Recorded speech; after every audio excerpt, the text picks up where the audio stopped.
Assalamualaikum warahmatullahi wabarakatuh. Waalaikumsalam warahmatullahi wabarakatuh. Kami dari kelompok 1 akan memaparkan hasil laporan akhir kami. Saya sebagai moderator, perkenalkan nama saya Hesti.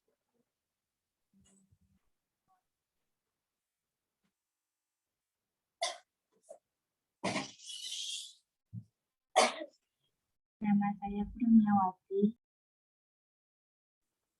Perkenalkan, nama saya Nur Suti. Perkenalkan, nama saya Musfira Nur. Perkenalkan, nama saya Andi Azhara Sri Rawanti.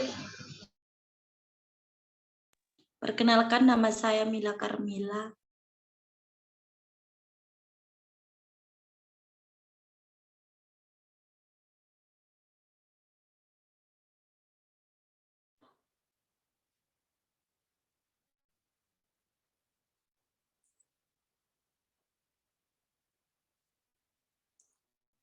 Baiklah, judul laporan dari kelompok kami yaitu pengenalan komputer, sejarah dan aplikasi komputer, hardware atau perangkat keras, dan software atau perangkat lunak.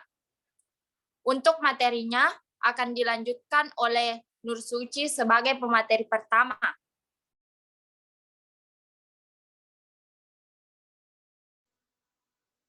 Terima kasih atas kesempatan yang diberikan. Materi yang pertama yaitu mengenai pengenalan komputer. Yang pertama ada definisi komputer. Istilah komputer mempunyai arti yang luas dan berbeda untuk orang yang berbeda. Istilah komputer diambil dari bahasa Latin komputer yang berarti menghitung menurut tarikh 2010.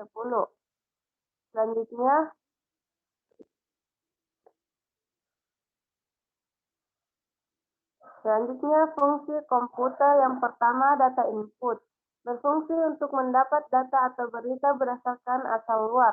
Data yang diterima melalui kegiatan pada keyboard, mouse, berdasarkan personal komputer lain atau alat-alat lainnya. Yang kedua, data processing. Fungsi personal komputer yang paling primer merupakan melakukan pemrosesan. Berbagai macam data dan berita yang merupakan data diproses sang personal komputer. Yang ketiga, data storage. Fungsi data storage merupakan menjadi lokal buat menyimpan berita. Fungsi personal komputer ini memudahkan pengguna untuk menemukan data dan akan dipakai kembali. Saya kembalikan ke moderator. Baiklah, materi selanjutnya akan dilanjutkan oleh Kurniawati. Terima kasih kepada moderator yang telah memberikan waktunya. Ini ada yang ketiga yaitu penggolongan komputer. Yang bagian A yaitu berdasarkan data yang diolah. Komputer dapat dibagi menjadi 3 berdasarkan data masukan seperti A. Komputer analog. Komputer analog merupakan jenis komputer yang mempunyai tugas untuk melakukan pengolahan dari sejumlah data yang bersifat kualitatif. Contohnya keadaan suhu, ketinggian, dan kecepatan. Yang kedua yaitu komputer digital.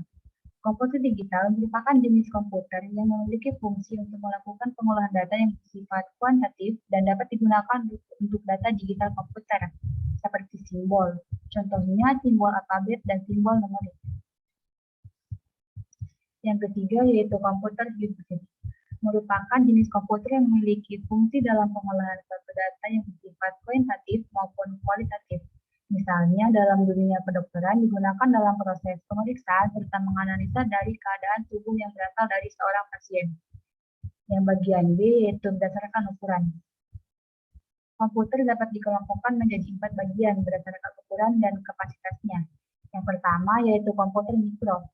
Adalah komputer kecil yang diletakkan di atas meja ataupun kursi dan sangat portable. Atau disebut juga dengan mudah digunakan seperti laptop, notebook, PC, PDA, dan lain-lain. Yang kedua yaitu komputer mini.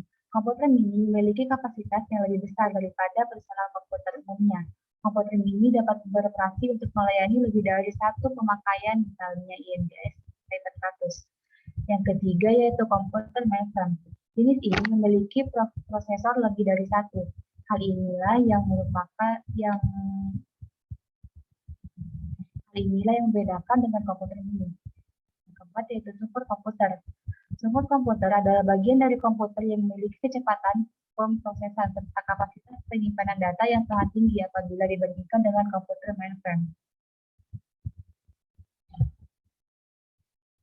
Yang keempat yaitu sistem komputer. Sistem komputer menurut Henry Foster dan Eric Kohler, sistem merupakan rangkaian yang saling terkait di antara beberapa bagian yang terkecil. Apabila bagian atau subbagian terganggu, maka pada bagian yang lainnya akan merasakan ketergantungan tersebut. Sedangkan istilah komputer memiliki arti yang sangat luas dan berbeda untuk setiap para ahli, di mana istilah komputer diambil bahasa Latin, computare, yang artinya adalah menghitung. Dan menurut Lismar 1985, komputer merupakan alat elektronik yang dapat melakukan beberapa tugas seperti menerima input, memproses input berdasarkan perintah yang diberikan, menyimpan perintah serta hasil pengolahannya, dan menyediakan suatu output yang diberikan dalam bentuk suatu informasi. Perkembangan suatu teknologi komputer sangat berkembang sekali. Komputer selain berfungsi sebagai mesin hitung, tetapi juga telah memiliki berbagai kegunaan untuk memudahkan serta membantu proses kerja dari si pengguna. Kembalikan kepada moderator. Baiklah, untuk materi selanjutnya dilanjutkan oleh Mila Karmila. Terima kasih atas waktu yang diberikan. Materi selanjutnya yaitu sejarah dan aplikasi komputer.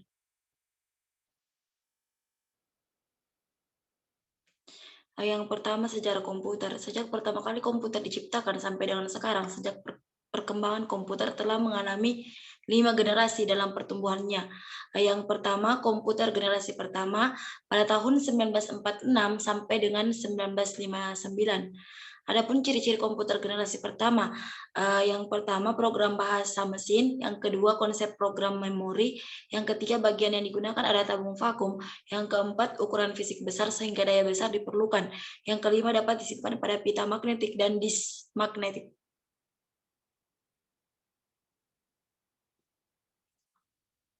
Komputer generasi kedua pada tahun 1959 sampai dengan 1965. Adapun ciri-ciri komputer generasi kedua, yang pertama, program dibuat dalam bahasa peringkat tinggi seperti Fortran dan COBOL. Yang kedua, kapasitas penyimpanan utama sangat besar. Yang ketiga, komponen yang digunakan adalah transistor yang jauh lebih kecil daripada tabung vakum udara. Yang keempat, gunakan pita magnetik dan media penghapusan cakram. Yang kelima, apakah ada fungsi, proses waktu nyata dan pertukaran waktu. Yang keenam, proses operasi akan lebih cepat. Yang ketujuh, ukurannya kecil dan energi listrik berkurang. Yang kedelapan, orientasi dalam aplikasi bisnis dan teknis. Komputer generasi ketiga pada tahun 1965 sampai dengan 1970. Adapun fungsi komputer generasi ketiga, yang pertama, komponen yang digunakan adalah 4 sirkuit terintegrasi yang terdiri dari ratusan atau ribuan transistor, sirkuit terintegrasi hibrida, dan sirkuit terintegrasi monolitik. Yang kedua, proses operasi jauh lebih cepat, lebih akurat, tetapi kapasitas penyimpanan komputer jauh lebih besar. Yang ketiga, penggunaan listrik lebih ekonomis karena ukuran fisik jauh lebih rendah. Yang keempat, gunakan disk magnetik dengan akses acak. Yang kelima, multiprocessing dan multi program dapat dijalankan. Yang keenam, masukkan pengembangan alat keluaran menggunakan terminal tampilan visual. Yang ketujuh, Anda dapat mengomunikasikan data dari komputer dan komputer lain.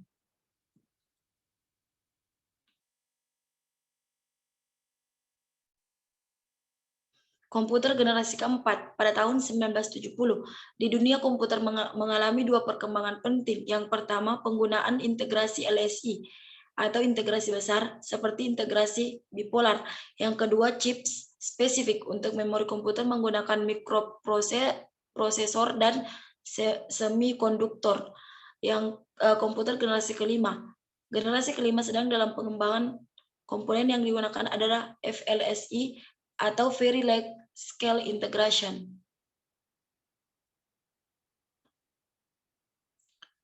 Yang kedua yaitu aplikasi komputer, Windows Explorer.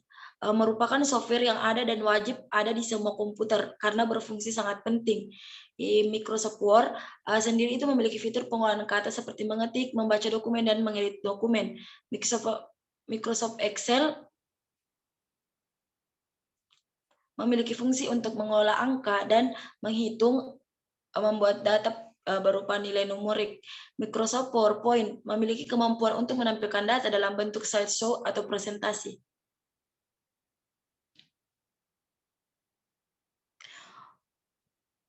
Winamp, software ini dapat digunakan untuk memutar lagu dalam format MP3 dan video dalam berbagai format. Gomplayer, software khusus untuk memutar video. Windows Media Player dapat digunakan untuk memainkan berbagai jenis file multimedia seperti lagu, video, dan foto. Notepad adalah perangkat lunak ringan yang diinstal pada setiap PC. Adapun fungsinya sangat mudah. Adobe Reader juga terinstall di semua komputer. Fungsi dari software ini adalah untuk membaca atau mengedit file PDF. Mozilla Firefox dapat digunakan sebagai browser untuk berselancar di internet. Google Chrome ini banyak yang menggunakan Google Chrome untuk menjelajahi internet.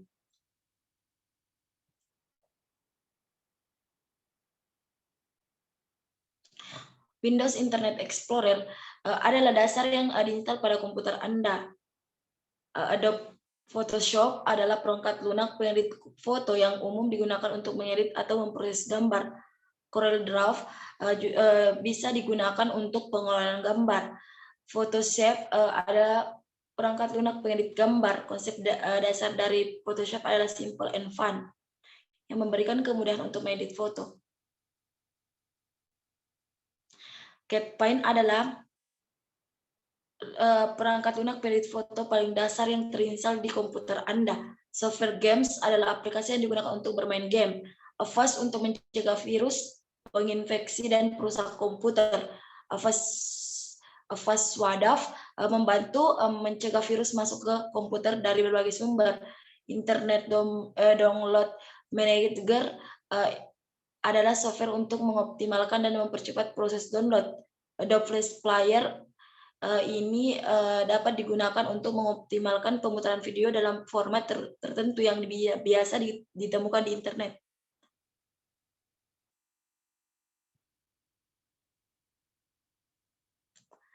Cleaner dirancang untuk membersihkan sampah komputer dan meningkatkan kinerja.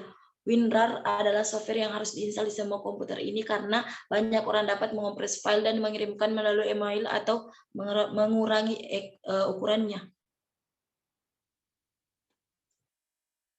Saya kembalikan kepada moderator. Baiklah, untuk materi berikutnya akan saya lanjutkan, yaitu materi hardware atau perangkat keras.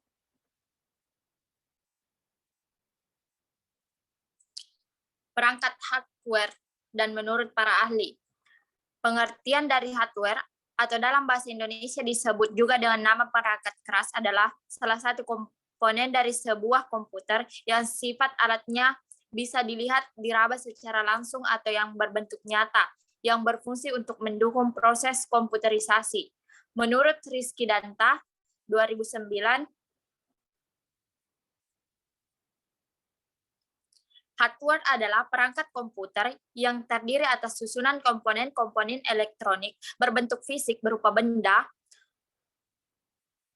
Hardware atau perangkat keras adalah sebuah alat untuk benda yang bisa dilihat, disentuh, dipegang, dan memiliki fungsi tertentu.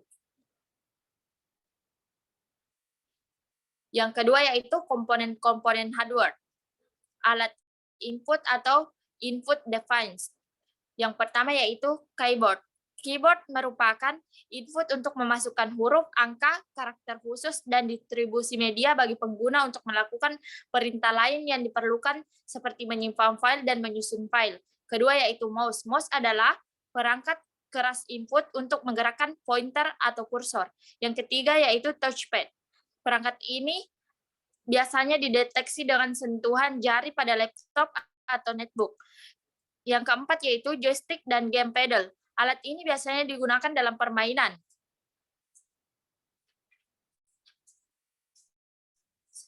Slide berikutnya.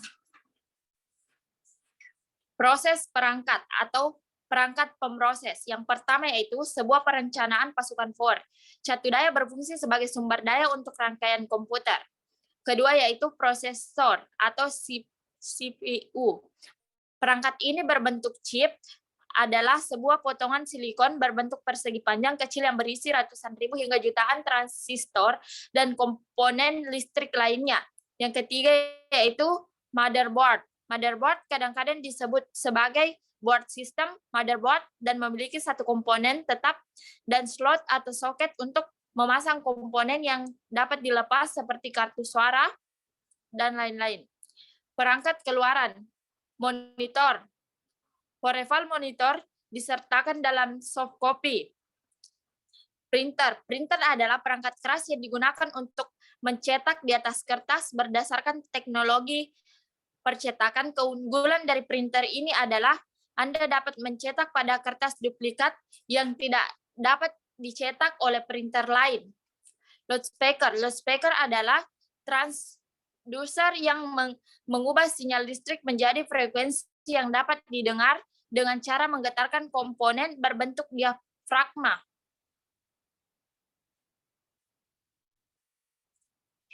Baiklah, untuk materi selanjutnya dilanjutkan oleh Andi Sahra.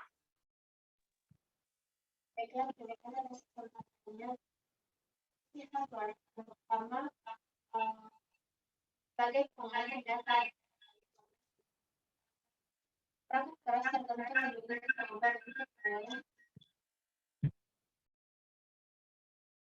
untuk mengolah data atau informasi dari pengguna yang nantinya akan diolah menjadi informasi baru. Yang kedua, yaitu menerima output. Ada beberapa perangkat keras yang memiliki fitur khusus untuk menerima masukan dari pengguna.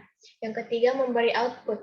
Ketika diproses oleh informasi baru, perangkat keras kembali memberikan output kepada pengguna. Yang keempat, menyimpan informasi dan data. Dari sini, Anda dapat menyimpan output yang dihasilkan oleh komputer Anda ke perangkat penyimpanan sekunder komputer Anda. Selanjutnya, pengertian software. Perangkat lunak adalah istilah untuk data yang disimpan dalam bentuk digital, termasuk program komputer, dokumennya, dan informasi lain yang dapat dibaca dan ditulis oleh komputer. Menurut Wiwit Siswotomo, software adalah nyawa dari sebuah hardware atau komputer karena tanpa adanya perangkat lunak, maka komputer hanyalah sebuah hardware yang mati dan tidak dapat digunakan. Saya kembalikan ke moderator. Baiklah, untuk materi selanjutnya dilanjutkan oleh Musfira Nur. Baik, setelah berikutnya adalah jenis-jenis software. Berdasarkan jenisnya, software atau perangkat lunak terdiri dari 7 jenis. Yang pertama adalah freeware, yaitu perangkat lunak yang hak ciptanya gratis dan dapat digunakan tanpa batas waktu. Kemudian ada shareware, yaitu perangkat lunak yang telah disediakan untuk pengguna tanpa harus membayar untuk versi uji coba, dan sebagian besar ada batasan terkait dengan penggunaan kombinasi fitur, ketersediaan, atau kenyamanan. Kemudian ada firmware, yaitu aplikasi yang mengarah ke perangkat lunak yang disimpan dalam ROM.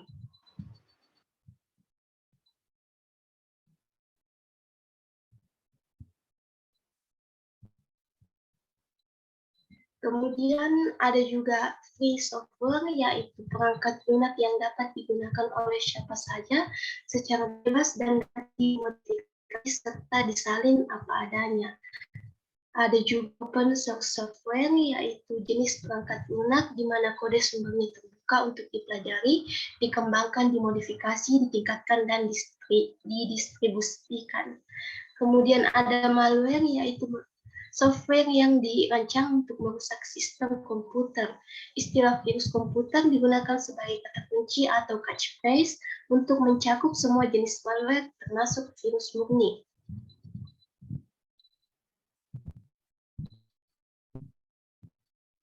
Kemudian berikutnya klasifikasi perangkat lunak atau software. Secara umum, software ini dapat dibagi menjadi dua. Yang pertama adalah perangkat lunak aplikasi. Perangkat lunak atau software aplikasi adalah salah satu bagian perangkat lunak yang banyak digunakan dan berkembang. Saat ini sendiri yang banyak berkembang adalah aplikasi multimedia dan internet. Ada juga aplikasi internet yang biasa digunakan untuk browsing, email, chatting, dan messaging. Contohnya itu aplikasi dari perangkat lunak aplikasi yaitu aplikasi Office, aplikasi multimedia, dan aplikasi internet.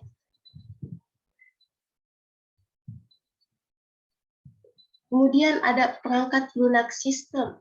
Perangkat lunak sistem sendiri bisa dibagi menjadi tiga. Yang pertama yaitu bahasa pemrograman, merupakan software yang bertanggung jawab untuk mengubah arsitektur dan algoritma yang dirancang manusia menjadi format yang dapat dieksekusi komputer. Contoh bahasa pemrograman seperti BASIC, COBOL, dan lainnya. Kemudian ada sistem operasi, yaitu sistem yang dijalankan terlebih dahulu atau pertama. Sistem operasi mengelola semua proses, menerjemahkan input, mengatur proses internal, mengelola penggunaan memori, dan mengirimkan output ke komputer yang sesuai. Contohnya itu DOS, Unix, Windows 96, dan lainnya. Yang terakhir adalah utility. Utility adalah software system dengan fungsi tertentu, misalnya troubleshooting untuk masalah hardware, pemeriksa hard disk yang rusak. Hard disk yang rusak ini tidak rusak secara fisik, kemudian bisa juga recovery isi hard disk. Contohnya utility yaitu Norton utility. Terima kasih, saya kembalikan ke moderator. Baiklah, itulah tadi hasil presentasi dari kelompok kami. Sekian, Assalamualaikum warahmatullahi wabarakatuh. Waalaikumsalam Waalaikumsalam warahmatullahi wabarakatuh.